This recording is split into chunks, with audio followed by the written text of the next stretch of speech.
I fold my arms on the table and bury my face in them with a groan. My eyes are all dry and scratchy from crying, and my heart aches. 2 months. 2 freaking months. Brooke rubs my back in slow circles. I'm going to murder him, or at least sue his ass for all he's worth. I thought he was going to propose. I can't believe I was such an idiot. You're not an idiot, but you should get a blood test. You don't know how many people he stuck his dick in. I sit up with a groan. Is that supposed to make me feel better? Sorry. You know I'm no good at this touchy-feely emotional stuff. But if you want realistic advice, I'm your girl. She hands me a tissue from her black Coach purse. Brooke's style is minimalistic chic, and she never wears any color other than black and white. The one exception is her nails, which she always paints in a dramatic color. Today they're a deep, luxurious purple. If we were in a movie, Brooke would be the gorgeous workaholic heroine, and I'd be her curvy, funny friend. But this isn't a movie, and there's no Hollywood ending for either of us in sight. I wipe my face and blow my nose. You can help by finding me a place to live. Parker said he wants me out by the end of the week. Brooke scoffs. He can't do that. He can. Thanks to my stupidity, I gave up my own apartment to move in with him, and my name isn't on the lease. I have nowhere to go, and since I'm on summer break, I'm too broke to afford a deposit on a new place. I'm screwed. You can stay with me. No, thanks. Your place is so tiny I'm not sure it actually qualifies as an apartment. We'd murder each other after a week.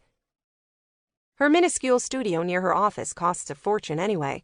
One of the downsides of living in Los Angeles. Hence my dilemma. Anything I can afford on my tiny salary will be so far away from the private high school in Santa Monica where I teach that I'll spend my entire life in traffic. Assuming I could somehow scrape together enough cash for a deposit plus first and last month's rent, which seems unlikely. She lifts one shoulder. It's better than nothing. I scrunch my nose up. Is it, though? She tucks a strand of golden blonde hair back into her tight bun. Fine. What about your sister? Surely you can move in with her. I practically choke on my green tea. No way. I'd never hear the end of it. Olivia would gloat forever about how her silly baby sister went and did some stupid thing again and needed her big sister to bail her out. Again, I can't do that. Brooke taps her purple nails on the side of her coffee cup.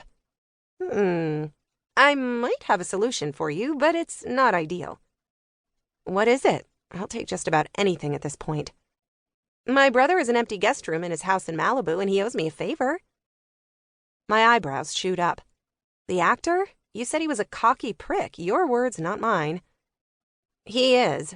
But you know what he's not? A random stranger from the internet who might end up making a suit out of your skin. Plus, his house is big, and he's ridiculously anal, so it'll be clean at least.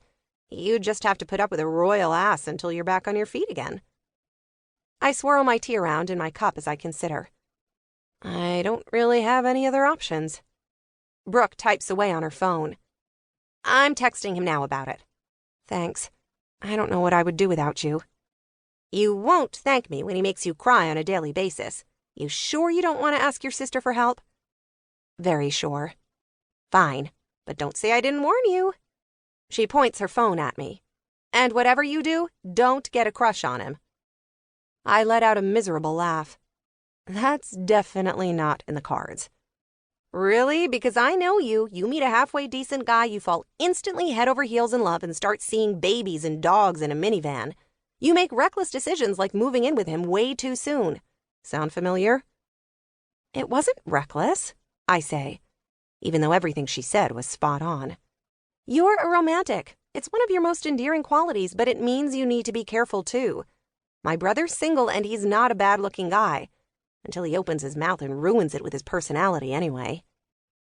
You don't need to worry. I am done with the love, totally over it. As far as I'm concerned, romance can suck a big one. Besides, I've seen your brother on TV before. He's not my type.